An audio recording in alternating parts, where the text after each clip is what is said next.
से ही बने हुए हैं। जैसे आप लैंग्वेज से बने हुए हैं, इससे बोलने का मेरा ये मतलब है कि आपको लोग लैंग्वेज से ही पहचानते हैं। आपके नाम का मतलब भी लैंग्वेज है। आपकी हाइट के बारे में जब कोई बोलेगा तो उसमें भी लैंग्वेज ही आएगा। जैसे मेरे बारे में अगर कोई बोलेगा तो मेरा नाम क्या है, तो Suresh. Suresh is also word. मेरे हाइट के बारे में जब कोई बोलेगा 5 फुट 10 इंच, तो वो नंबर्स आएंगे, वो भी वर्ड का हिस्सा है, लैंग्वेज का हिस्सा है वो।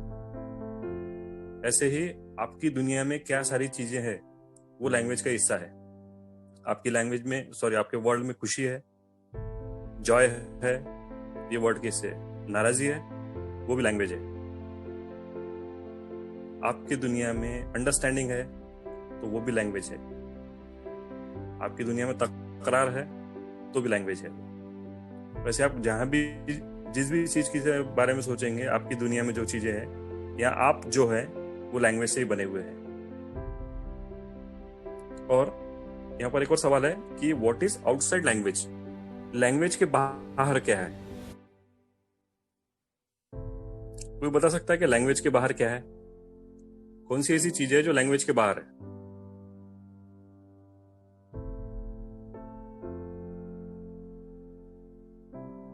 किसी को लगता है कि लाइफ बाहर है, या फिर डेथ बाहर है? हम जो खेलते हैं गेम, वो लैंग्वेज के बाहर है? या हम जो खाना खाते हैं वो लैंग्वेज के बाहर है? कि सारी चीजें लैंग्वेज के अंदर है।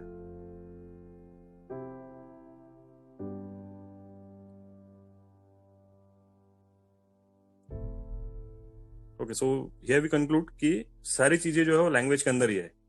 अगर आपको बोलना है कि कोई चीज लैंग्वेज के बाहर है, तो उसके लिए भी आपको लैंग्वेज का ही सहारा लेना पड़ेगा। कि लैंग्वेज के बाहर कोई चीज है, ये बोलने के लिए वो लैंग्वेज ही बोलनी पड़ेगी आपको। तो nothing is outside language. Language के बाहर कुछ भी नहीं है। सब जो है वो लैंग्वेज के अंदर ही है। और जैसा कि हमने पिछली बार देखा था कि हम लोग most of the time automatic mode पर रहते, जो हमने पहले पार्ट में लिया था पिछली बार, कि ह्यूमन बींग्स जो है वो ऑटो पायलट मोड पर रहते, ऑटोमेटिक है हमारा जो जीवन है पूरा। वैसे ही हमारी लैंग्वेज भी जो है वो ज्यादातर समय ऑटोमेटिक मोड पर रहती। हमारी लैंग्वेज जो हम यूज करते वो ऑटोमेटिक रहती। अब हम लैंग्वेज यूज करते कि लैंग्वेज हमको यूज करते, वो भी हम लोग देखेंगे। Do we use language? कितने लोगों को लगता है कि हम लोग लैंग्वेज यूज करते?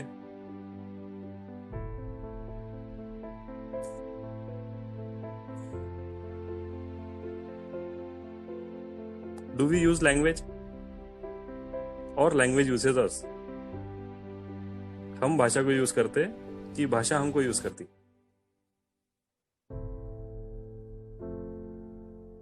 एनीबडी?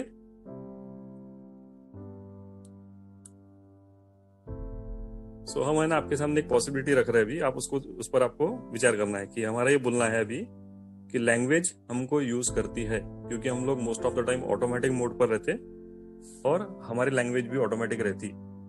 और हम लोग बहुत बार कुछ बोलने के बाद में फिर हम लोग बोलते यार ये चीज मेरे मुंह से कैसे निकल गई,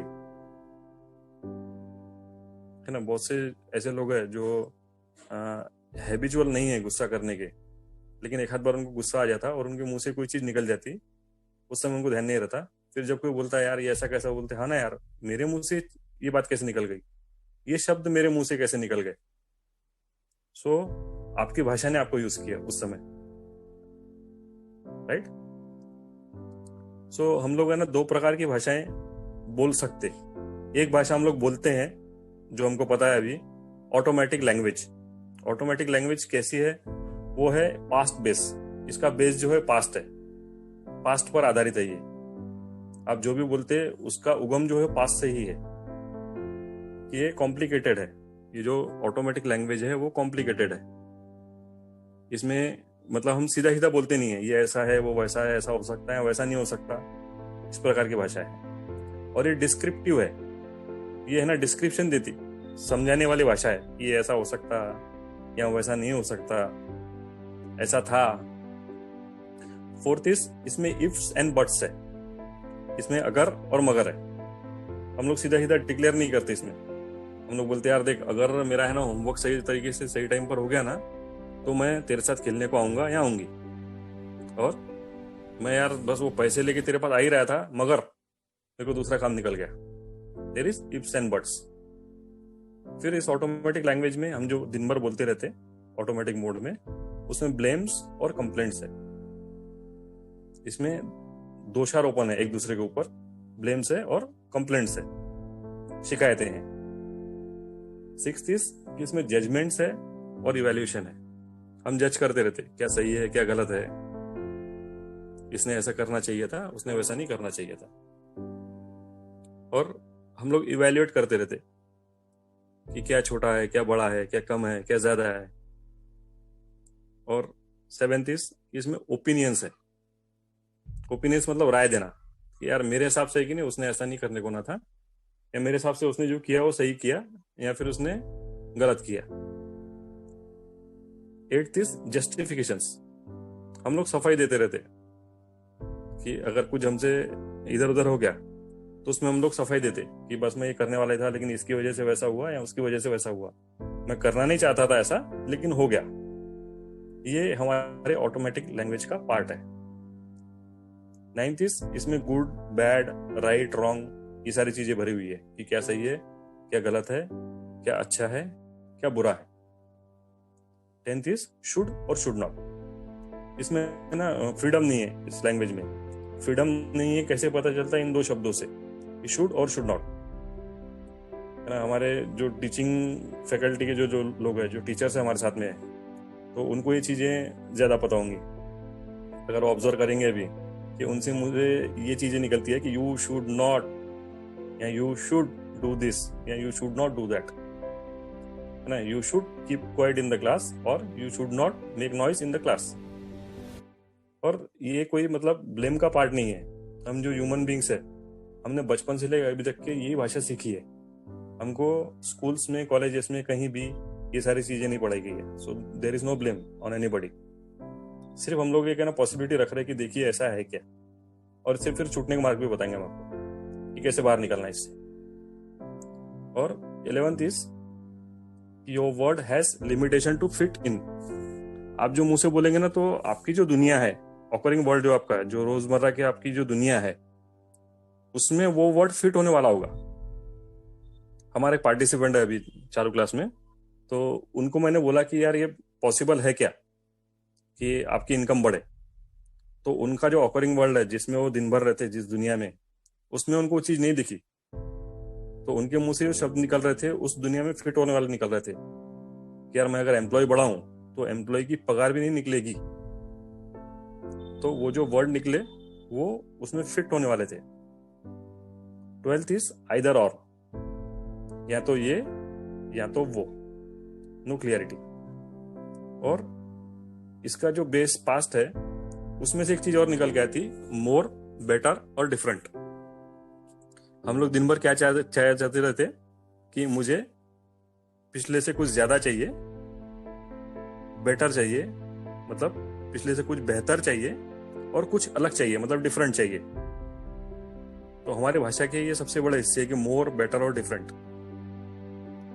तो इस भाषा ने ना हमको लिमिटेड करके रखा हुआ है। इस भाषा में फ्यूचर का क्रिएशन नहीं है। हमारी लाइफ जैसी चल रही है वैसी चलेगी, सरवाइव कर लेंगे हम लोग, लेकिन क्रिएशन नहीं है इस लाइफ में। इसमें हमको लव नहीं है, सेल्फ एक्सप्रेशन नहीं है, लोगों तक को फ्रीडम नहीं है। क्योंकि हम उनसे जब बात कर रहे हैं कि you should do this, you should not do that, तो उनको फ्रीडम नहीं है। और हम लोग जब इवेल्युएट करते किसी को, तो उसके और हमारे संबंध कैसे होंगे ये हम अच्छे से जान सकते हैं। सो ये जो ऑटोमेटिक लैंग्वेज है, उसने ह्यूमन बींग्स का जो जीने का जो तरीका है उसमें से सुरेश भाई लैग हो रही है आवाज। हाँ जी श्री भाई, 2 मिनट 3 मिनट से नहीं, 15 सेकंड। ओके। सो ये जो ऑटोमेटिक लैंग्वेज है उसने ह्यूमन बींग्स की जो लाइफ है उसमें से पूरा रस निकाल लिया है। ह्यूमन बींग्स की लाइफ में सबसे बड़ी जो 3 चीजें हैं जो मुझे लगता है कि लव, फ्रीडम और सेल्फ एक्सप्रेशन होना चाहिए, जो मुझे लगता है। इट इज नॉट क्या बोलते हैं हम लोग, बंधन नहीं है कि ऐसा हो। मुझे ऐसा लगता है कि ये 3 चीजें हो तो ह्यूमन बींग्स की जो लाइफ है वो एकदम परफेक्ट है। लव हो, सेल्फ एक्सप्रेशन हो और फ्रीडम हो। और इस भाषा में आप देखेंगे कि उसमें लव भी नहीं है, फ्रीडम हमारे लिए भी नहीं है, और सामने वाले के लिए भी नहीं है। हम खुद को एक्सप्रेस भी नहीं करते और उसको एक्सप्रेस होने का मौका भी नहीं देते या पूरा फ्रीडम नहीं देते। तो इसमें से अब निकलेंगे कैसे? इसमें से निकलने का एक तरीका है कि हमको हमारी भाषा परिवर्तित करनी है, शिफ्ट करना है हमारी लैंग्वेज को। लैंग्वेज कैसे शिफ्ट करेंगे हम? ऑटोमेटिक लैंग्वेज से हम लोग आएंगे लर्न लैंग्वेज पर। तो ये जो ऑटोमेटिक लैंग्वेज है वो हमने जानबूझकर सीखी भी नहीं है। बचपन से हमारे कान में कुछ शब्द पढ़ते गए, हमारे ब्रेन ने उसको पकड़ना शुरू किया, उसके पैटर्न्स बन गए और वहां से हमने खुद को ऑपरेट करना और बोलना शुरू किया। अब लर्न लैंग्वेज ये है कि हम लोग जानबूझकर सीखेंगे। जानबूझकर मतलब ध्यान देकर और जानकर कि ये मेरे काम का है कि नहीं है। तो ये है लर्न लैंग्वेज। जैसे ऑटोमेटिक लैंग्वेज का बेस था पास्ट, इसका उल्टा है बेस इज फ्यूचर। तो बेस फ्यूचर है तो इसका मतलब ये लैंग्वेज डिक्लेरेटिव है, हम लोग डिक्लेयर करते। हमको अगर ये लैंग्वेज पता नहीं होती तो आज सफर का क्लास नहीं होता, है ना। हमको मालूम है डिक्लेरेटिव लैंग्वेज, तो हम लोगों ने डिक्लेयर किया कि 1 दिसंबर से हम लोग बेसिक ई कोर्स 2021 शुरू कर रहे हैं। That was simple. उसमें कोई अगर मगर नहीं था, इफ्स एंड बट्स नहीं थे कि अगर पार्टिसिपेंट्स हुए तो, या फिर अगर गवर्नमेंट ने अगर बाकी सारी चीजें नहीं लगाई तो। That was simple, future based, declarative और सिंपल। और इस भाषा में एप्रिसिएशन है, हम लोग अप्रिशिएट करते लोगों को इस भाषा में। जिस किसी को भी ये भाषा मालूम है, मैं ये दावा नहीं कर रहा हूँ कि मैं 24 आवर्स ये भाषा बोलता हूँ। I am also human being just like you. तो मेरे भी लिमिटेशन है, मेरे पास भी ऑटोमेटिक लैंग्वेज है। जस्ट मुझे इतना पता है अभी कि 2 प्रकार की लैंग्वेजेस है। एक लैंग्वेज मुझे यूज करती है, दूसरी लैंग्वेज मैं यूज करता हूँ। मुझे जो लैंग्वेज यूज करती है that is automatic language, past से बेस्ड है। और दूसरी लर्न लैंग्वेज है जिसको मैं यूज करता हूँ जब मैं अवेयर होता हूँ मेरी लैंग्वेज के लिए कि मैं क्या बोल रहा हूँ और मुझे क्या बोलना है, राइट। तो जब मैं ये लैंग्वेज बोलूंगा तो मेरे पास एप्रिसिएशन होगा लोगों के लिए, और जब मैं ये लैंग्वेज बोलूंगा तब मेरी लैंग्वेज का हिस्सा होगा ग्रेटिट्यूड। ह्यूमन बींग्स जो है वो जब थैंकफुल होते हैं तो ये समझिए कि वो लैंग्वेज जो है वो लर्न लैंग्वेज का हिस्सा है। वो जो वर्ड्स है उसके वो लर्न लैंग्वेज में आते हैं। 6th is acknowledgement. आप एक्नॉलेज करते लोगों को वो जो चीज कर रहे हैं उसके लिए, और इसके लिए भी कि वो आपके लाइफ में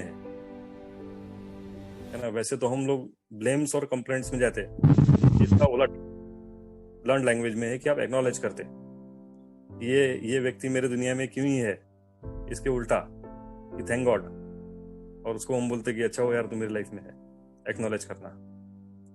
और जैसे कि ऑटोमेटिक लैंग्वेज में ब्लेम्स और कंप्लेंट से इसके उल्टा इधर है रिस्पॉन्सिबिलिटी है। और रिस्पॉन्सिबिलिटी से हमारा मतलब है कि फ्यूचर की रिस्पॉन्सिबिलिटी।